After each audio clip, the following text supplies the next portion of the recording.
Hello everyone, this is Shaily Gulati. Welcome you all to my YouTube channel great door. तो आज हम अपने एल्टीग्रेड biology batch में पढ़ने वाले हैं ह्यूमन जीनोम प्रोजेक्ट के बारे में। प्रीवियस क्लासेस अगर आपने अटेंड नहीं करी हो तो प्लीज़ अटेंड कर लीजिए, क्योंकि सब क्लासेस अपने आप में इम्पॉर्टेंट हैं। साथ ही साथ मुझे कमेंट बॉक्स में ज़रूर बताइएगा कि आपको किसी टॉपिक में कोई दिक्कत, कोई कन्फ्यूज़न, कोई डाउट तो नहीं है। अगर हो तो प्लीज़ बताइएगा, जल्दी से जल्दी आपके सारे डाउट्स क्लियर करेंगे। तो चलिए फिर आज की क्लास स्टार्ट करते हैं। ह्यूमन जीनोम प्रोजेक्ट के बारे में जानते हैं कि आखिर है क्या ये प्रोजेक्ट। चलिए स्टार्ट करते हैं। What is human genome? क्या है human genome? The human genome project was a big scientific research project that aimed to study all the genes in human beings. These genes are made of DNA and tell our body how to grow, function and stay healthy. देखिए, ये जो human genome project है ये काफ़ी बड़ा एक research project है, एक साइंटिफिक रिसर्च प्रोजेक्ट था। ये इसका एम ये था ताकि जितने भी जीन्स ह्यूमन बींग्स में प्रेजेंट हैं उनके बारे में पढ़ा जा सके, उनके बारे में जानकारी मिली इस प्रोजेक्ट के ज़रिए। ये जो जीन्स हैं हम जानते हैं डीएनए से बनते हैं और बताते हैं हमारे बॉडी को कि कैसे ग्रो होना है, कैसे फंक्शंस करने हैं, कैसे हेल्दी रहना है। ये प्रोजेक्ट जो है स्टार्ट हुआ था 1990 में और कंप्लीट हुआ था ये 2003 में। इसे ऑर्गेनाइज किया था यूएसए ने। यूएसए की national institute of health and department of energy ने इसे ऑर्गेनाइज किया था। इसमें काफ़ी सारी कंट्रीज इन्वॉल्व थी, जैसे UK, France, USA, Germany, Japan, China and others. तो ये था ह्यूमन जीनोम। ह्यूमन जीनोम एक काफ़ी बड़ा साइंटिफिक रिसर्च प्रोजेक्ट था। जीनोम क्या होता है? अगर आपने प्रीवियस क्लासेस देखी होंगी तो आप लोग को पता होगा, जीनोम है एक कंप्लीट सेट डीएनए का जो एक ह्यूमन में, एक ऑर्गेनिज्म में, एक ह्यूमन में, एक पर्सन में क्या है, प्रेजेंट है। It includes all the genes. इसमें जीनोम में क्या आ जाएंगे, सारे के सारे जीन्स, साथ ही साथ नॉन कोडिंग पार्ट भी डीएनए का, वो भाग जो नॉन कोडिंग होता है डीएनए में वो भी जीनोम में इंक्लूड होता है, और बाकी के सारे जीन्स भी। हम लोग जानते हैं कि हमारा जो डीएनए है 4 बेसिस से बनता है, ए, टी, जी एंड सी, यानी adenine, thymine, guanine and cytosine. हम डीएनए के बारे में, आरएनए के बारे में ऑलरेडी डिटेल में डिस्कशन कर चुके हैं। क्रोमोसोम के बारे में नहीं देखा हो तो प्लीज़ क्लास अटेंड करिए। मैंने प्रॉपर एल्टीग्रेड बायोलॉजी की प्लेलिस्ट बना रखी है, आप 1 बाय 1 हर क्लास को स्टेप बाय स्टेप देख सकते हैं। Human DNA has about 3.2 billion base pair. Human DNA में सोचो 3.2 बेस पेयर्स लगभग होते हैं। सोचो एक इंसान के डीएनए में 3.2 बिलियन बेस पेयर के अप्रॉक्स प्रेजेंट होते हैं। पता था आप लोग को? गोल्स क्या क्या थे ह्यूमन जीनोम प्रोजेक्ट के? The main aims were find all the genes in the human DNA, यानी सारे जीन के बारे में जानकारी पाना। ठीक है ना? कितने अप्रॉक्स होंगे? अराउंड 20,000 टू 25,000 जीन्स प्रेजेंट होते हैं ह्यूमन डीएनए में। इन सबको ढूंढना है ना, छानबीन करी इन्होंने पूरी जीन पे, है ना। Read the entire DNA sequence, जो पूरा डीएनए सीक्वेंस है उसको पढ़ना। 3.2 बिलियन बेस पेयर, सोचो कितने होते हैं, है ना, बहुत होते हैं 3.2 बिलियन। फिर इसका और गोल क्या था कि ये जो सारी की सारी इंफॉर्मेशन है इसको स्टोर कर सके सेफली कंप्यूटर में, ताकि आगे इसके बारे में स्टडी हो सके। Make tools to understand and study this data, और टूल्स बना पाए समझने के लिए और इस डाटा के बारे में पढ़ने के लिए। सोचो कितना कुछ हो गया ना, तो टूल्स की ज़रूरत तो होगी सारा डीएनए सीक्वेंस को पढ़ने के लिए। ऑफ कोर्स होगी यार, 3.2 बिलियन बेस बहुत होते हैं base pairs. Help in medical research and drug development, medical research में, मेडिसिन में, इन सब में भी इसकी मदद रही। Study ethical and social issues related to genetics, और जो भी एथिकल या सोशल इश्यूज होते हैं जेनेटिक्स से रिलेटेड उसके बारे में भी इसकी हेल्प से पढ़ा गया। इम्पॉर्टेंट रिजल्ट्स ऑफ HGP यानी ह्यूमन जीनोम प्रोजेक्ट। ऑलरेडी हम पढ़ चुके हैं कि ह्यूमन डीएनए में अप्रॉक्स अराउंड कितने जीन्स होते हैं, 20,500। ये हमारी जो एक्सपेक्टेशन थी उससे बल्कि कम ही थे। सिर्फ 1.5% जो होगा डीएनए का वो कोड करेगा प्रोटीन के लिए, बाकी का सारा होगा नॉन कोडिंग पार्ट, जिसे हम पहले क्या कहते थे, जंक डीएनए भी कहते थे। Many genes are shared with other organisms like mice and fruit flies. काफ़ी सारे जीन्स किससे शेयर हो रहे थे, किससे सिमिलर थे, कुछ ऑर्गेनिज्म की तरह जैसे कि माइस एंड फ्रूट फ्लाइज। कैसे थे अभी समझते हैं, टेंशन ना लो। साथ ही साथ एचजीबी से क्या हुआ, साइंटिस्ट को हेल्प मिली समझने में जीन्स के बारे में, और इससे जो डिसीजेज होती हैं, है ना, कॉज होती हैं डिसीजेज, उनके बारे में भी पता लगाने में, समझने में जीन्स को। क्लियर। अच्छा, इन्होंने ऐसा क्यों बोला है कि many genes are shared with other organism like mice and fruit flies. चलो हम इसको एक काम करते हैं, समझ लेते हैं। क्वेश्चन कहाँ से आ जाए किसे पता, है ना, क्या पता कहाँ से कब कौन सा क्वेश्चन आ जाए। इट मीन्स, इसका मतलब क्या हुआ, देखो एक minute. It means that 13 genes in humans are also found in the DNA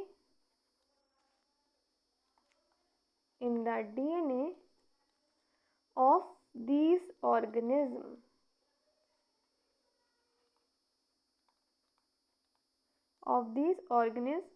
This is a big deal. अभी समझेंगे, टेंशन ना लो, कुछ नोट्स भी तो बनाने ज़रूरी होते हैं ना, because it shows that many biological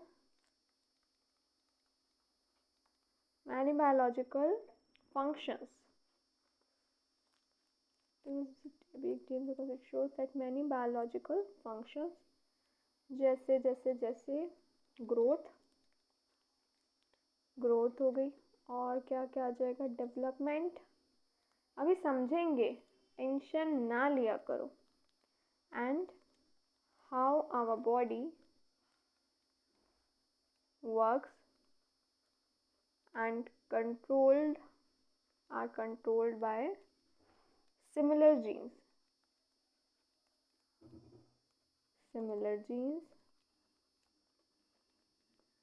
across different, ये क्या हुआ, genes across different। देखो ये जो अभी हमने लाइन पढ़ी, many genes are shared with mice and fruit flies, इसका मतलब क्या था कि काफ़ी सारे ऐसे जीन्स जो ह्यूमंस में मिलते हैं, ह्यूमंस के डीएनए में, वो क्या है, सिमिलर हैं इन ऑर्गेनिज्म के जीन से भी। It means that certain genes in humans are also found in DNA of these gene organism. मतलब जो हमारे ह्यूमंस में कुछ जीन्स ऐसे हैं जो मिलते हैं, वो जीन्स दूसरे ऑर्गेनिज्म जो हैं जैसे माइस और फ्रूट फ्लाइज हो गया, इनके डीएनए में भी वही सिमिलर जीन्स हो गए ना, सेम जीन्स मिलते हैं, है ना।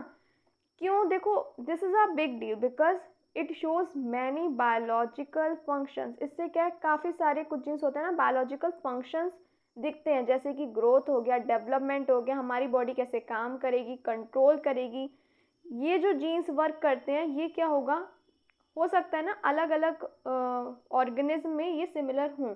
तो ह्यूमंस में, माइस में, फ्रूट फ्लाइज जैसे ऑर्गेनिज्म होगा, ये लोग काफ़ी सारे जीन्स इनमें क्या थे, सिमिलर थे, कि जैसे कि कैसे बॉडी ग्रो करेगी, डेवलप होगी, कैसे काम करेगी, कैसे कंट्रोल होगी, वो वाले जीन्स सिमिलर थे जो माइस और फ्रूट फ्लाइज में जीन्स थे उनसे।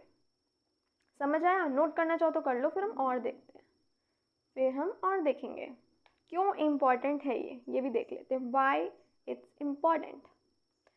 चलो बढ़ो आगे। ओके चलिए आपका ही क्वेश्चन आ गया, वाई इट्स इम्पॉर्टेंट,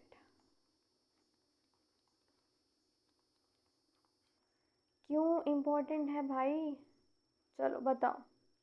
सबसे पहले देखो कॉमन एंसेस्ट्री हो गया, है ना, इसको हम नेक्स्ट अब अभी इवोल्यूशन शुरू कर रहे हैं कल से, तो उसमें भी हम पढ़ने वाले हैं, ठीक है ना। कॉमन एंसेस्ट्री, जी हाँ, किस वजह से सिमिलर जीन्स हैं? कॉमन एंसेस्ट्री की वजह से हैं भाई, पूर्वज की वजह से। ये मिलियंस ऑफ ईयर्स पहले की बात हो रही है, 1-2 साल पुरानी वाली बात नहीं कि 10, 50, 100 साल, मिलियंस ऑफ ईयर्स पहले की बात है, मिलियंस ईयर एगो, है ना। देखो, humans, mice and fruit flies shares a common ancestor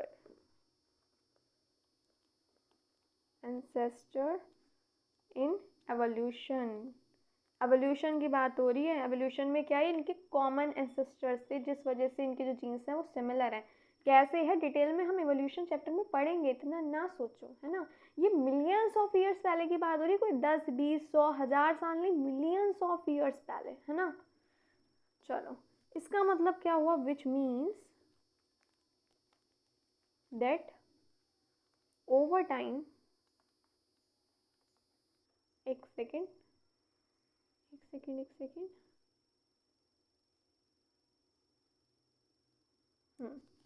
over time some of the same genes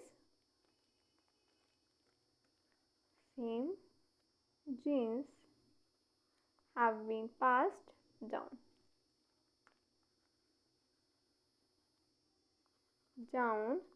and are present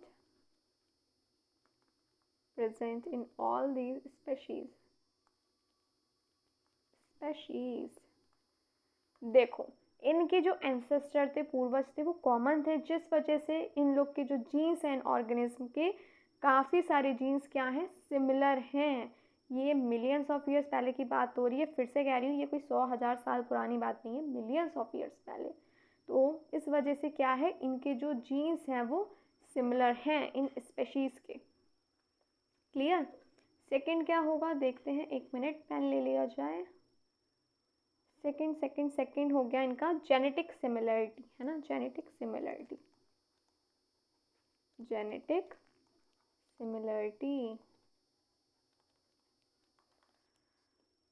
pen, human and mice, ठीक है। इसका एग्जाम्पल लें हम, human and mice for example share, ये करते हैं 85% ऑफ देयर जीन्स, है ना, 85% share around 85% of their genes. सोचो, ह्यूमन और माइस 85% जीन्स शेयर करते हैं, देखते हो ना, तभी तो काफ़ी सारे एक्सपेरिमेंट हुए हैं ना, of their genes. Fruit flies approx 60%, I think gene 60%, हाँ 60% होगा। Fruit flies through more distantly related है ये, लेकिन फिर भी कितनी शेयर करिए, still share about 60% of the genes with human, 60% genes of the genes with human।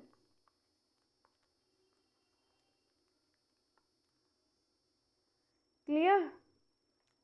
Mice and humans 85% genes share करें, सिमिलर जीन्स हैं इतने, और fruit flies and human 60%। Clear. चलो थोड़ा सा और जान लो। देखो, this suggest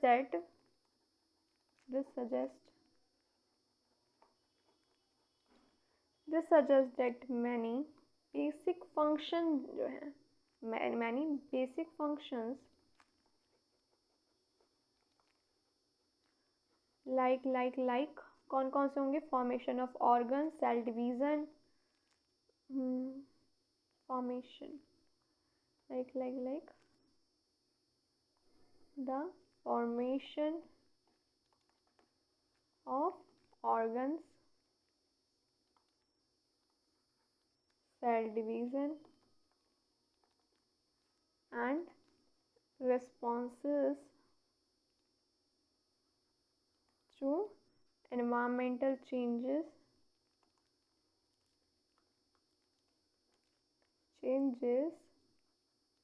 are controlled by similar genes.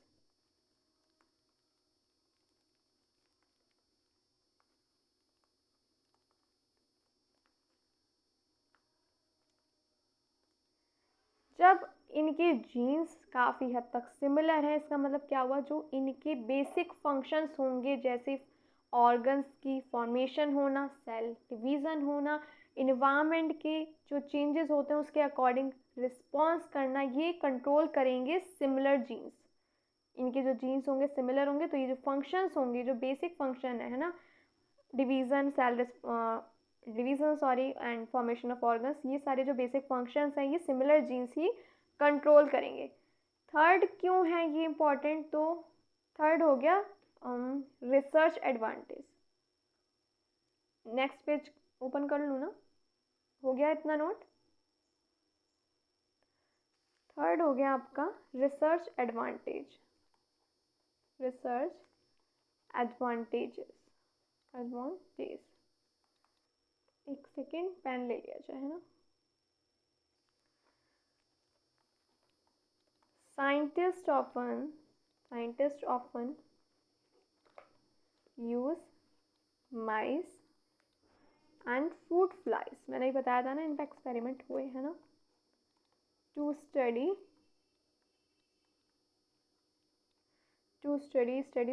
human diseases because these animals have similar पूरा नहीं आया ना, कट रहा है ना, similar जेनेटिक स्ट्रक्चर। साइंटिस्ट जो थे उन्होंने माइस और फ्रूट फ्लाइज पे स्टडी करी, उस पर क्या क्या वर्क किया। Scientist often use mice and fruit flies, किस लिए किया इन्होंने उसका यूज़, ह्यूमन डिसीज़ के बारे में स्टडी करने के लिए, जानने के लिए ह्यूमन डिसीज़ के बारे में, क्योंकि जो ये एनिमल्स हैं इनका जो जेनेटिक स्ट्रक्चर है वो क्या है, सिमिलर है, इसलिए इनका यूज़ किया गया, इस्तेमाल किया गया, एक्सपेरिमेंट्स में भी किया गया, और ह्यूमन डिसीज़ के बारे में जानने के लिए भी माइस और फ्रूट फ्लाइज का इस्तेमाल किया गया, क्योंकि इनके जो जेनेटिक स्ट्रक्चर है वो क्या है, सिमिलर है। This helps scientists, यहाँ हम कह सकते हैं this help researchers understand how certain genes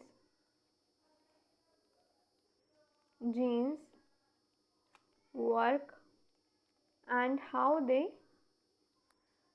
can be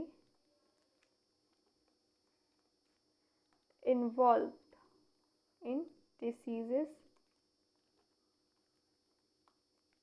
like जैसे कैंसर हो गया और जेनेटिक डिसऑर्डर। समझ रहे हैं, सब्र करें। देखो इससे क्या हुआ, रिसर्च जो हुई उसमें मदद मिली ये समझने में कि कैसे जो कुछ जीन्स होते हैं वो वर्क करते हैं हमारी बॉडी में, कैसे वो इन्वॉल्व हैं कुछ बीमारियों में, कुछ डिसीज़ में, जैसे कि कैंसर हो गया या बाकी जेनेटिक डिसऑर्डर हो गया। तो इससे क्या हुआ, हेल्प मिली रिसर्च करने में। तो समझ गए आप लोग, यहाँ तक क्लियर हो गया ना आपको, क्लियर। रिसर्च एडवांटेज, माइस और फ्रूट फ्लाइज पे यूज़ किया गया स्टडी करने में, जीन्स के बारे में, डिसीज़ के बारे में, कैसे जीन्स की वजह से कौन सी डिसीज़ हो रही है, कॉज कर रहा है, जेनेटिक डिसऑर्डर जो हो रहा है, कैंसर जैसी डिसीज़ हैं, ये बीमारियां हैं ख़तरनाक वाली, इन सब के बारे में जानकारी प्राप्त की। आगे बढ़ें, एक एग्जाम्पल देखें इसका। चलो एक एग्जाम्पल देखते हैं, एग्जाम्पल देख लेते हैं इसका, है ना।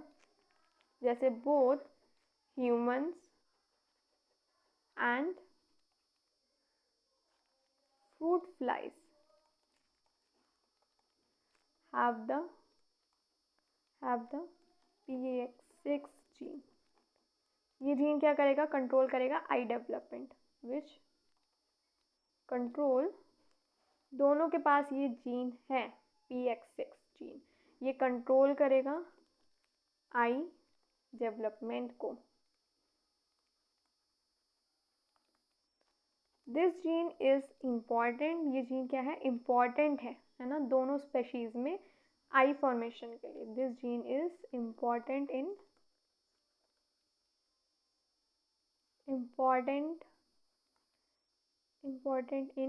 बोथ स्पेशीज, ये दोनों ही स्पेशीज में ज़रूरी है आई फॉर्मेशन के लिए, for forming eye. Even though the eyes are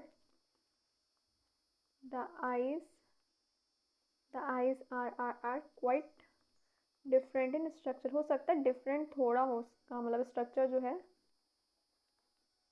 वो क्या हो? डिफरेंट हो, लेकिन दोनों ही स्पेशीज में ज़रूरी है ये आई फॉर्मेशन के लिए, है ना. Quite different in structure. Clear? चाहे ह्यूमंस हो चाहे फ्रूट फ्लाइज हो, दोनों में जो जीन है ये मिलेगा. ये जो है कंट्रोल करेगा आई डेवलपमेंट को. ये जो जीन है काफ़ी इंपॉर्टेंट है दोनों स्पेशीज़ में, क्योंकि ये क्या कर रहा है? आई डेवलपमेंट को कंट्रोल कर रहा है. इसी से ही क्या हो रहा है? आई बन रही है. स्ट्रक्चर अलग हो सकता है लेकिन जो जीन है ये दोनों में सिमिलर होगा और ज़रूरी भी होगा. नेक्स्ट देखें. चलो, uses and benefits of the HGP, यानी यूजेस और बेनिफिट्स क्या आते हैं ह्यूमन जीनोम प्रोजेक्ट के? एक तो मेडिसिन में काफ़ी हेल्प हुई है ना. Medicine helps find genes responsible for diseases. क्या हुआ? इससे पता लगाया जा सका कि कौन से जीन्स रिस्पॉन्सिबल हैं डिसीजेस, जैसे कि कैंसर हो गया, हार्ट प्रॉब्लम हो गया, उसके लिए. पर्सनलाइज्ड ट्रीटमेंट, मेडिसिन बनाई गई जेनेटिक मेकअप के अकॉर्डिंग, डिसीज़ के अकॉर्डिंग. ऐसी डिसीजेस जो भी थी उसके लिए क्या किया गया? ट्रीटमेंट हुए और मेडिसिन बनाई गई, है ना. जीन थेरेपी, जो फॉल्टी जीन्स थे उसको फिक्स किया गया फ्यूचर के लिए. DNA फिंगरप्रिंटिंग हो गया. देखो, मेडिसिन की हम बात कर चुके हैं कि वो हेल्प करा, ठीक है ना. हेल्प इसमें हुई मेडिसिन बनाने में और जानने में कि कौन सी डिसीज़. फिर ट्रीटमेंट में इसका हो गया. जीन थेरेपी में क्या हुआ? फॉल्टी जीन्स को फिक्स किया गया फ्यूचर के लिए, ताकि आगे फ्यूचर में कोई दिक्कत ना हो, कोई डिसीज़ ना हो जाए. DNA फिंगरप्रिंटिंग हो गया, होती है, हमने लास्ट क्लास कर चुके हैं हम. DNA फिंगरप्रिंटिंग में क्या होता है? इसके ज़रिए हम आइडेंटिफाई कर सकते हैं कि किसके फिंगरप्रिंट्स हैं. काफ़ी सारी डिटेल में हमने चर्चा करी थी कि काफ़ी सारी चीज़ें जिससे हम DNA टेस्ट कर सकते हैं. क्राइम डिटेक्शन में यूज़ होता है ना, कि किसने क्राइम किया, कहीं से फिंगरप्रिंट मिल गए, ब्लड सैंपल मिल गया, सलाइवा मिल गई, तो उससे हम आइडेंटिफाई कर सकते हैं. एग्रीकल्चर में, यानी कि जो क्रॉप्स हैं उनको और बेहतर बनाने के लिए इस्तेमाल, एग्रीकल्चर में मतलब इसलिए यूज़ होता है कि जो क्रॉप हैं उन्हें और ज़्यादा फसल को बेहतर बनाया जाए जेनेटिक नॉलेज का यूज़ करके, है ना. क्रॉप्स को और बेहतर बनाया जाए, फसल को. फिर आ जाते हैं ethical, legal and social issues. जो HGP है, the HGP also studied how genetic information might be misuse. ये इस बात पे भी इसमें स्टडी की गई कि कहीं जो जेनेटिक इन्फॉर्मेशन है उसका कहीं मिसयूज़ ना हो जाए. जैसे privacy. Who can see a person DNA report, यानी किसी पर्सन की DNA रिपोर्ट कौन देख सकता है. Job and insurance discrimination, can someone be denied a job based on their genes. कहीं ऐसा ना हो कि इस वजह से किसी को जॉब ना मिले या फिर इंश्योरेंस ना मिले कि भैया तुम्हारे जीन्स में तो जीन्स की स्टडी करके पता चल रहा है कि जो तुम्हें जो है 4-5 साल बाद डिसीज़ होने वाली है, कोई भी ख़तरनाक डिसीज़ है. वैसे तो किसी को नहीं होनी चाहिए, है ना. हम तो यही दुआ करते हैं सब हेल्दी रहें.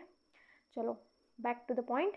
तो जैसे कि अगर कहीं जॉब है, होता है ना, कई अब तो कंपनीज़ हैं इंश्योरेंस वगैरह भी अपने एम्प्लॉयज़ का कराती हैं, तो वो नहीं हो, या फिर कई इंश्योरेंस कंपनी है उन्हें पता चल जाए अगर पहले से ही कि इस बंदे को पहले से ही कोई एक ख़तरनाक बीमारी होने वाली है, तो वो उसका इंश्योरेंस ही ना करे तो डिस्क्रिमिनेशन नहीं हो, है ना।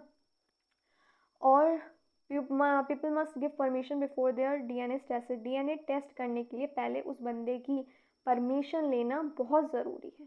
तो ये सारी चीज़ें आ गई आपके ethical, legal and social issues में।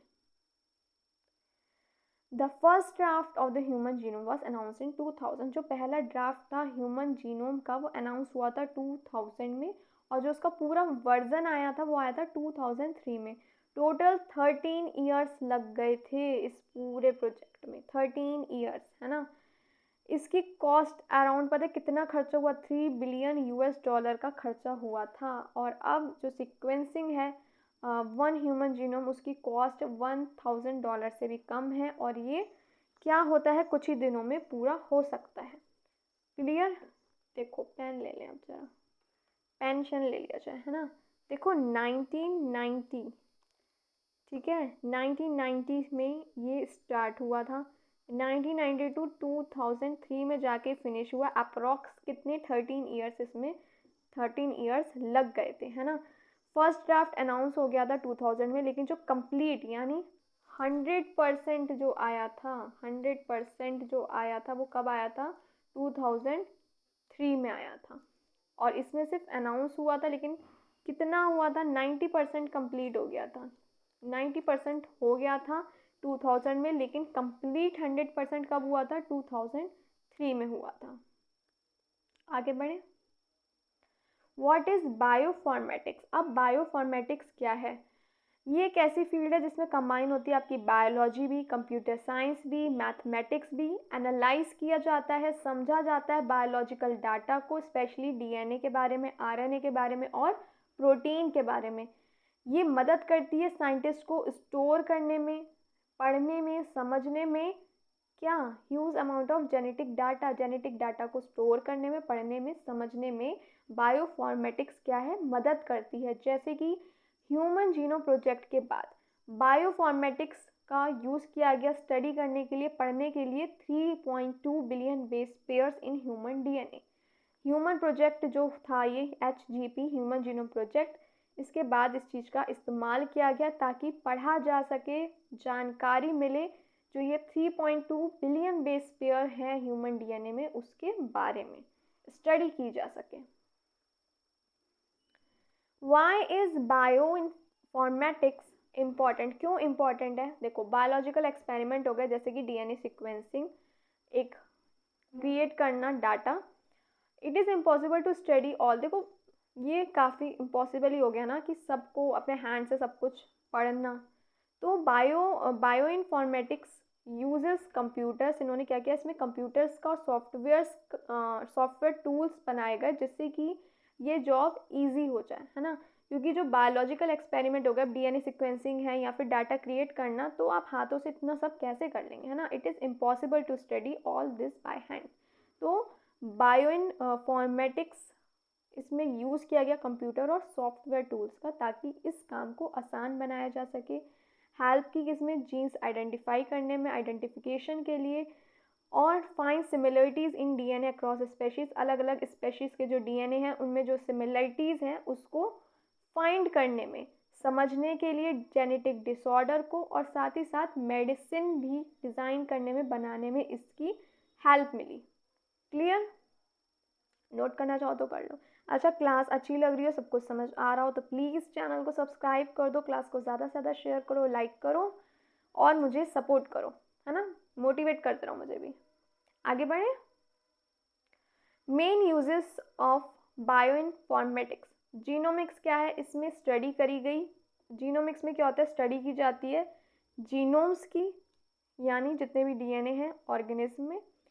सेकंड आ जाएगा प्रोटियोमिक्स, इसमें स्टडी की जाती है प्रोटीन के बारे में, उसके स्ट्रक्चर के बारे में, उसके फंक्शन के बारे में। फिर आ जाएगा ट्रांसक्रिप्टोमिक्स, इसमें स्टडी की जाती है आरएनए, जो किससे बनता है, डीएनए से, है ना।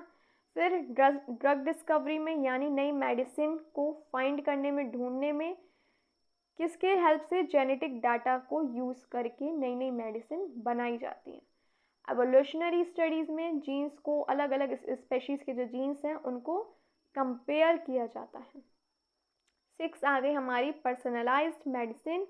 Designing treatment based on a person gene, तो पर्सन के जो जीन्स हैं उसके अकॉर्डिंग उनको क्या ट्रीटमेंट देना चाहिए, उनको जो भी डिसीज़ है उसके अकॉर्डिंग उन्हें जो जीन्स हैं उसके अकॉर्डिंग उनको कौन सा ट्रीटमेंट देना चाहिए वो डिसाइड किया जाता है, वो मेडिसिन दी जाती है। क्लियर हो गए? Clear clear clear. नेक्स्ट देखें, कोई इतने तक दिक्कत आ रही हो तो बताओ, कोई दिक्कत? बढ़े आगे। Tools and techniques used in bioinformatics. देखो पहला आ गया हमारा blast, basic local alignment search tool. इसमें क्या किया, डीएनए और प्रोटीन सीक्वेंस को क्या किया, कंपेयर किया। ठीक है, फिर आ जाएंगे जीन प्रेडिक्शन टूल्स। इसमें जितने भी डीएनए सीक्वेंस में पॉसिबल जीन्स हैं उन्हें फाइंड किया गया, ढूंढा गया। डाटाबेसेस हो गए जैसे जेनबैंक, ईएमबीएल, डीडीबीजे, इन सब का भी क्या किया गया, यूज़ किया गया स्टोर करने के लिए इंफॉर्मेशन। जीन्स डीएनए के बारे में जानकारी हो गई तो इन सब का भी यूज़ किया गया, डाटाबेस का, जीन प्रेडिक्शन टूल का, ब्लास्ट का, और साथ ही साथ कुछ सॉफ्टवेयर लैंग्वेजेस का जैसे पाइथन, आर एंड पर्ल, ये इन सब का भी यूज़ किया गया। तो ये टूल्स हो गए और टेक्निक्स हो गई जो इस्तेमाल हुई बायोइन्फॉर्मेटिक्स में। क्लियर? आगे बढ़े। रियल लाइफ एग्जांपल्स देख लेते हैं कुछ, मैंने हर चीज़ ऐड करी है ताकि कुछ मिस ना हो जाए। Finding mutation in cancer gene. Mutation हमें पता है चेंज इन सीक्वेंस है ना, तो कोई म्यूटेशन जो है उसको ढूंढना जो कैंसर जीन्स में है ना। वायरस कोरोना कोविड-19 सबको ही पता है, उसके बारे में स्टडी करना। मेकिंग जेनेटिकली मॉडिफाइड क्रॉप्स को मॉडिफाइड बनाना है ना, जेनेटिकली मॉडिफाइड करना। Predicting how a patient may respond to a medicine, और प्रेडिक्ट करना कि कैसे कोई पेशेंट है किस मेडिसिन पे वो कैसा रिस्पॉन्स करेगा, है ना। चलो, branches of bioinformatics. Computational biology, इसमें क्या किया जाएगा, मॉडल्स और सिमुलेशन मॉड्यूल्स क्रिएट किए जाएंगे और सिमुलेशन बायोलॉजिकल सिस्टम की। सिस्टम्स बायोलॉजी, इसमें क्या होगा, स्टडी की जाएगी पार्ट्स ऑफ बायोलॉजिकल सिस्टम के बारे में, है ना। Studying how parts of a biological system interact, की कैसे जो बायोलॉजिकल सिस्टम के पार्ट्स हैं आपस में वो कैसे इंटरेक्ट करते हैं। फिर आ जाएगा स्ट्रक्चरल बायोइन्फॉर्मेटिक्स, यानी स्टडी करना 3D structure of protein and nucleic acid. Clear हो गया? आज तो मेरा गला थक गया। Bioinformatics and human genome project. देखो human genome project produce huge data, DNA data, and bioinformatics help store, organise and study this data. देखो ह्यूमन जीनोम प्रोजेक्ट हमने पढ़ा था, इसमें क्या था, काफ़ी सारा डाटा प्रोड्यूस हुआ है ना। फिर इस डाटा को स्टोर भी करना था, ऑर्गेनाइज भी करना था, तो किसकी हेल्प से किया, बायोइन्फॉर्मेटिक्स की हेल्प से। इस सारा का सारा जो डाटा प्रोड्यूस हुआ था ह्यूमन जीनोम प्रोजेक्ट में, है ना, उसको क्या किया, स्टोर किया गया प्रॉपरली, है ना, और ऑर्गेनाइज किया गया और उसके बारे में स्टडी की गई। helped identify, label genes and locate gene functions and study variation। इससे क्या हुआ, इसकी हेल्प से क्या किया, आइडेंटिफाई किया गया और जीन्स को लेबल किया गया, लोकेट किया गया जीन फंक्शंस को, कौन सा जीन क्या फंक्शन कर रहा है, लेबलिंग वगैरह हुई, स्टोर हुआ, और इस वेरिएशंस जो थी उनके बारे में स्टडी की गई। ये सारी चीज़ें किसकी हेल्प से हो रही हैं, बायोइन्फॉर्मेटिक्स की हेल्प से ही तो हो रही हैं, क्योंकि जो सारा डाटा हमें, इतना सारा डाटा जो मिला है डीएनए डाटा, उसको पढ़ना भी ज़रूरी है, ऑर्गेनाइज करना, स्टोर करना भी ज़रूरी है। तो ये सब किसकी हेल्प से हुआ, कैसे हेल्प की, किसने की, तो ये कि बायोइन्फॉर्मेटिक्स की हेल्प से ही ये सारी चीज़ें आइडेंटिफाई हुई, लेबलिंग हुई, नोट्स प्रॉपर बनाए गए, समझ लो, ठीक है ना। Label genes, locate gene functions and study variations के बारे में भी स्टडी की गई। फिर आ जाएंगे मेथोडोलॉजीज इन बायोइन्फॉर्मेटिक्स। देख लेते हैं बायोइन्फॉर्मेटिक्स की मेथोडोलॉजीज। पहला आ जाता है sequence analysis. This is the first and most important step in bioinformatics. ये सबसे पहला और महत्वपूर्ण स्टेप है बायोइन्फॉर्मेटिक्स का। देखते हैं DNA, RNA and protein sequence alignment. इसमें क्या होगा, कंपेयर करेंगे सीक्वेंस को, क्या करने के लिए, जानने के लिए सिमिलरिटीज़ क्या हैं और डिफरेंसेस क्या हैं। Helps identify genes, mutation and evolutionary relationship, इनके बीच क्या एवोल्यूशनरी रिलेशनशिप है, सिमिलरिटीज़ और डिफरेंसेस होंगे, उसी के बेस पे ही हम जान पाएंगे। जीन्स को आइडेंटिफाई करने के लिए म्यूटेशन है कि नहीं, उसे आइडेंटिफाई करने के लिए ये एनालिसिस होता है। टूल हो गया जैसे ब्लास्ट। फिर आ जाता है जीन प्रेडिक्शन, जितने भी डीएनए सीक्वेंस में पॉसिबल जीन्स हैं उन्हें ढूंढना है ना। Help scientist identify coding region, और मदद मिली इसे साइंटिस्ट को आइडेंटिफाई करने में कि कौन सा कोडिंग रीजन है डीएनए में, यानी एक्सॉन्स। एक्सॉन्स के बारे में हम पढ़ चुके हैं प्रीवियस क्लास में, नहीं देखी हो तो प्लीज़ अटेंड कर लीजिए। फिर आएगा motive and pattern finding, detect करना स्पेसिफिक पैटर्न जो किसमें है, डीएनए और प्रोटीन में जो स्पेसिफिक पैटर्न है उसे डिटेक्ट करने में। ये जो पैटर्न है इंडिकेट करता है कुछ इंपॉर्टेंट फंक्शन, जैसे कि हो गई हमारे एंजाइम साइट्स। क्लियर हो गया सीक्वेंस एनालिसिस।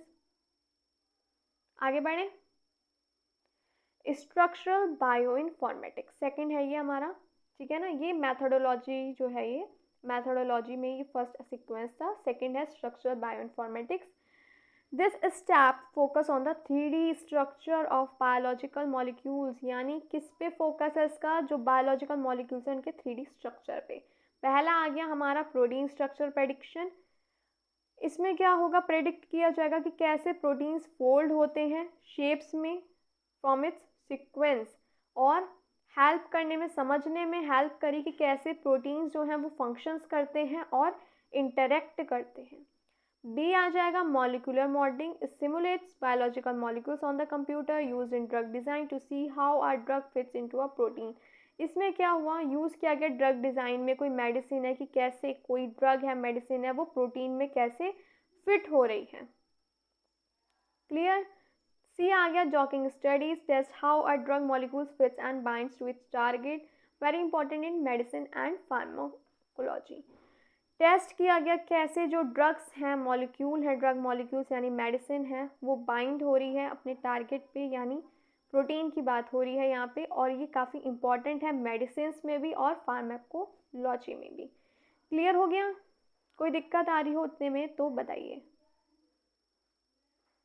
टेस्ट किया गया इसमें कि कैसे जो ड्रग मॉलिक्यूल है वो फिट होगा और बाइंड होगा। फिट वही अभी हमने पढ़ा था ना जैसे मॉलिक्यूलर मॉडलिंग में, कि ड्रग्स का जो है इसका इस्तेमाल हुआ used in drug design to see how a drug fits into a protein, यानी कैसे जो ड्रग है वो प्रोटीन में, इसमें मेडिसिन की बात हो रही है ड्रग्स से, है ना, मेडिसिन की कैसे फिट होगा प्रोटीन। आगे बढ़े, थर्ड आएगा फंक्शनल बायो इन्फॉर्मेटिक्स। इसमें फोकस किस पे था कि कैसे जो जीन्स और प्रोटीन है वो कैसे वर्क करते हैं। पहला आ जाएगा इसमें gene expression analysis, study which genes are active and inactive under certain condition. Condition जो है, कुछ कंडीशन में कौन सा जीन एक्टिव होगा और कौन सा इनएक्टिव होगा, उसके बारे में स्टडी की गई। इस डाटा को यूजेस डाटा फ्रॉम माइक्रोरेज और RNA sequencing.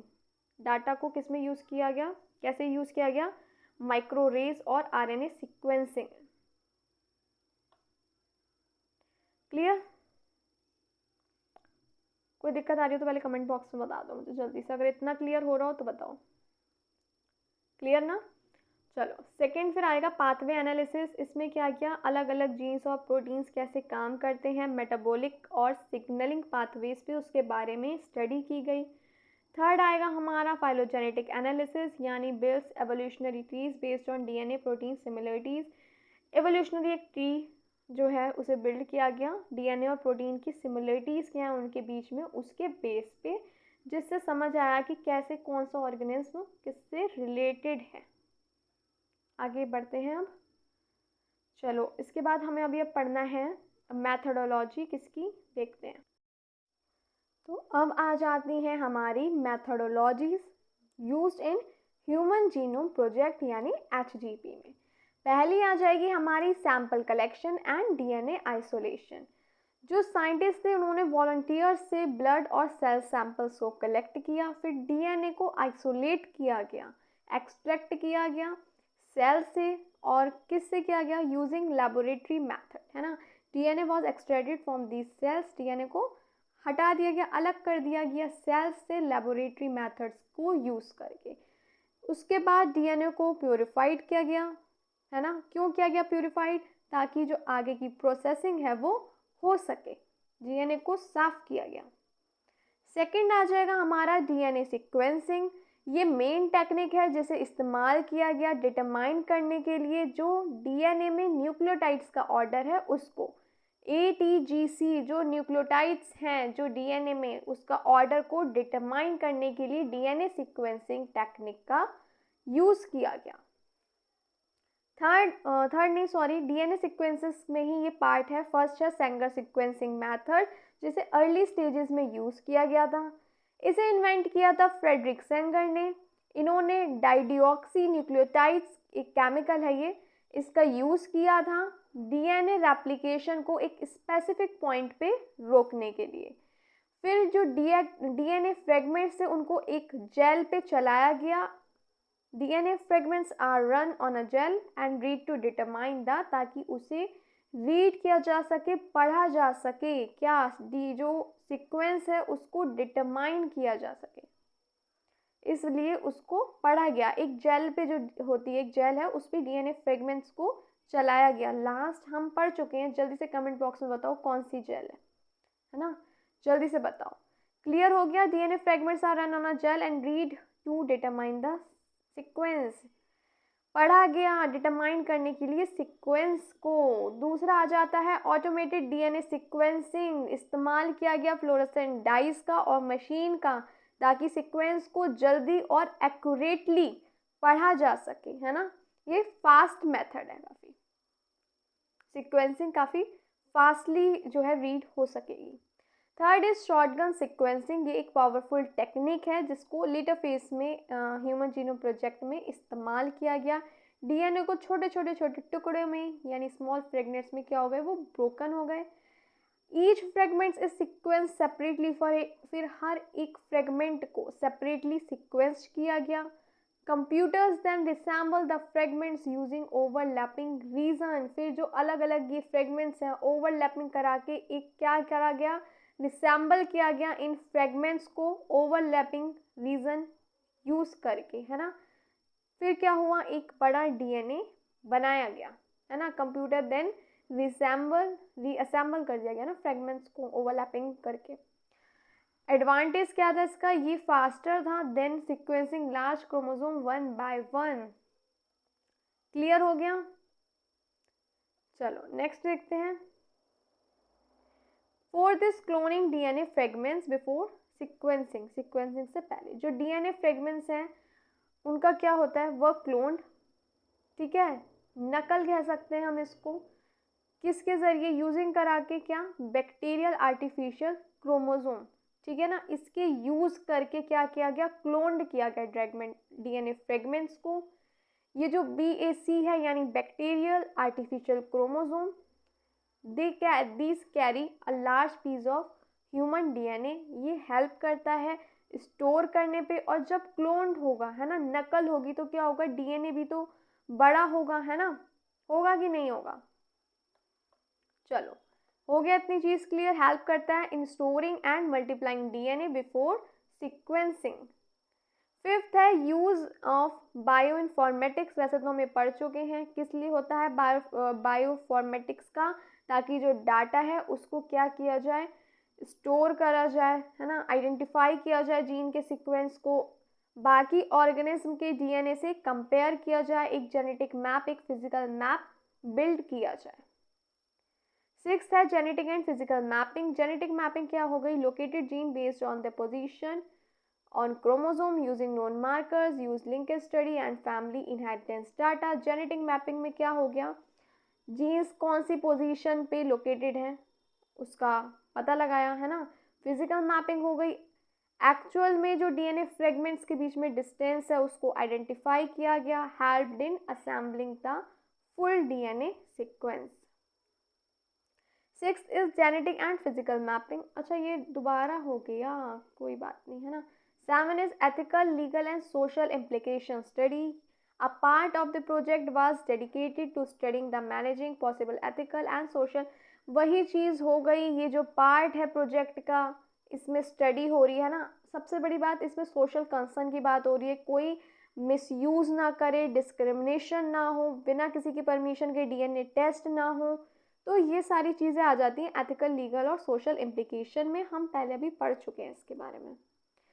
Express sequence tags EST क्या है ये? EST are short DNA sequences that are made by copying mRNA into DNA, ये एक शॉर्ट DNA सीक्वेंसेस हैं जो कैसे बनते हैं? By copying mRNA into DNA, जो mRNA है वो क्या है? वो बनता है एक्टिव जीन से। EST help us know which genes are actually working in a cell, EST help करता है ये जानने में कि एक्चुअली कौन सा जीन है सेल में जो वर्क कर रहा है।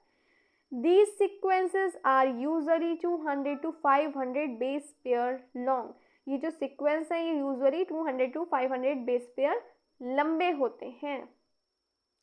How are EST made, कैसे बनते हैं? देखो, cells are taken from a tissue, tissue से सेल्स ले लिए जैसे कि लिवर, ब्रेन, एक्सेट्रा। mRNA जो है वो क्या होगा? आइसोलेट किया जाएगा इन सेल्स से, फिर रिवर्स ट्रांसक्रिप्टेज एंजाइम की मदद से जो mRNA है उसे कॉम्प्लीमेंट्री DNA में कन्वर्ट कर दिया जाएगा। Short sequences of complementary DNA are sequenced, फिर जो शॉर्ट सीक्वेंसेस होंगे कॉम्प्लीमेंट्री DNA की उसे सीक्वेंस किया जाएगा और यही है हमारा EST। उसके बाद आ जाता है क्यों है ये useful, why ERST useful, EST sorry, identify करने में नए जीन्स को मदद करता है। Show which genes are active in a particular tissue, कौन सा जीन पर्टिकुलर टिश्यू में एक्टिव है। साथ ही साथ जीन मैपिंग में भी यूजफुल है, specially before full genome sequence were available. Sequence sequence annotation after the DNA is sequence, जैसे कि हमने अभी बात करी थी ह्यूमन जीनोम प्रोजेक्ट में, जब DNA सीक्वेंस हो गया, साइंटिस्ट को ज़रूरत ये भी है ना समझने की कि जो सीक्वेंस है व्हाट दैट सीक्वेंस मीन्स, उसका मतलब क्या है। तो ये जो पूरा प्रोसेस है यही है एनोटेशन। ये कैसा है? जैसे कि एक लेबल ऐड करना, नोट्स बनाना बुक में, है ना। It is like adding labels and notes to a book written in DNA code, किस में रिटन है? DNA कोड में रिटन है, सीक्वेंस एनोटेशन। फिर आ जाएगा टाइप्स ऑफ एनोटेशन, पहला आ जाएगा स्ट्रक्चरल, इसमें क्या है? ढूंढ लेना जो इंपॉर्टेंट पार्ट्स हैं DNA के, जैसे जीन्स, एक्सॉन, इंट्रॉन्स, है ना, start codon, stop codon, regulatory elements यानी प्रोमोटर। हम exon, introns, genes, star codon, stop codon सबके बारे में पढ़ चुके हैं, पहले क्लास में पढ़ चुके हैं, तो बार बार रिपीट क्या उस चीज़ को हम करें, है ना। तो लास्ट क्लासेस आप देख लीजिएगा, अगर उसमें भी आपको क्लियर नहीं होता तो फिर हम फिर से समझेंगे, कोई दिक्कत नहीं है। फिर आ जाएंगे फंक्शनल, इसमें क्या होगा? इसमें हमें ये ढूंढा जाता है कि व्हाट द जीन डज, क्या कर रहा है। देखो, what protein make does it make, कौन सा प्रोटीन बन रहा है, बॉडी में कहाँ इनएक्टिव है, एक्टिव है सॉरी, और what is its function in the cell में, इसके फंक्शन क्या है, कोई रिलेटेड डिसीज तो नहीं है। तो ये हो गया functional annotation. Why is sequence annotation important? Help करता है साइंटिस्ट को समझने में, क्या? Connects DNA sequence with biological function, DNA sequence कैसे कनेक्ट हैं बायोलॉजिकल फंक्शन से, हेल्प करता है मेडिसिन में, एग्रीकल्चर में और जेनेटिक रिसर्च में। क्लियर? जो जीन्स कनेक्ट हैं DNA सीक्वेंस के, है ना, बायोलॉजिकल फंक्शन से, उनको समझने, मेडिसिन में कहाँ यूज़ हो रहा है, एग्रीकल्चर में कहाँ हो रहा है, जेनेटिक रिसर्च में कहाँ हो रहा है, इन सब में हेल्प कर रहा है ये। SNP यानी single nucleotide polymorphism, full form आ सकती है, पहले बोल रही हूँ एग्जाम में आ जाती है क्योंकि इतनी सारी तो फुल फॉर्म होती है ना। ये मोस्ट कॉमन टाइप है जेनेटिक वेरिएशन का ह्यूमंस में। SNP are changes in a single nucleotide, SNP क्या है? वो चेंज है जो सिंगल न्यूक्लियोटाइड में हो रहा है, एक स्पेसिफिक पोजीशन में हो रहा है डीएनए सीक्वेंस की। नॉर्मली डीएनए है AAGTC, अब क्या होगा, टी की जगह क्या आ जाएगा, सी आ जाएगा, चेंज हो गया 1 लेटर, तो यही क्या है, SNP। AAGCC हो गया, टी की जगह सी आ गया, यही है SNP। क्लियर।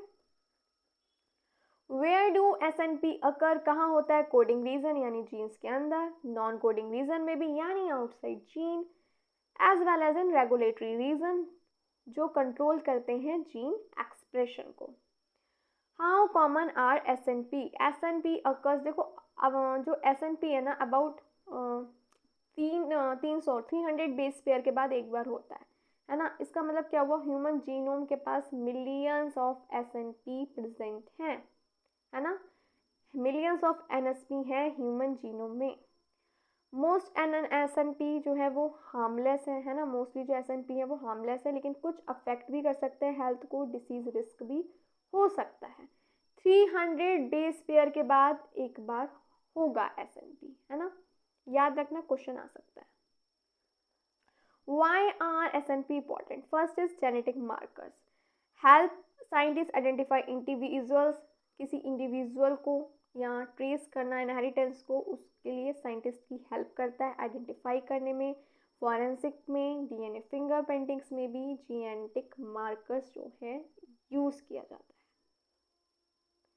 डिसीज एनोसिएशन, कुछ SNP जो होते हैं वो लिंक्ड होते हैं जेनेटिक डिसीज से, और साथ ही साथ जो इलनेस का रिस्क है वो बढ़ जाता है ना, जैसे डायबिटीज़, कैंसर एक्सेट्रा।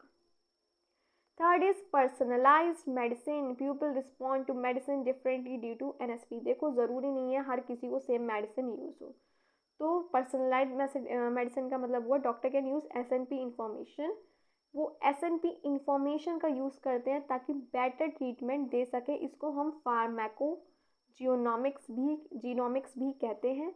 ज़रूरी नहीं है अगर आपको कोई मेडिसिन हेडेक की सूट कर रही है तो दूसरे को भी हो, ज़रूरी नहीं है ना, सबको नहीं करती है। Fourth is evolution and population studies, help करता है स्टडी करने में ह्यूमन एंसेस्ट्री के बारे में, एवोल्यूशन के बारे में, साथ ही साथ माइग्रेशन पैटर्न के भी बारे में। चलिए आज की क्लास में इतना ही, मिलते हैं फिर नेक्स्ट क्लास में। आज की क्लास में कोई दिक्कत हो रही हो, कोई टॉपिक समझ नहीं आया हो, कहीं कन्फ्यूज़न हुई हो तो प्लीज़ कमेंट बॉक्स में बताइए, जल्दी से आपकी कन्फ्यूज़न दूर करेंगे। और फिर मिलते हैं नेक्स्ट क्लास में, तब तक के लिए प्लीज़ आप रिवीजन करते रहिए, और फिर मिलते हैं। Bye bye, take care of yourself and your family, thank you for watching.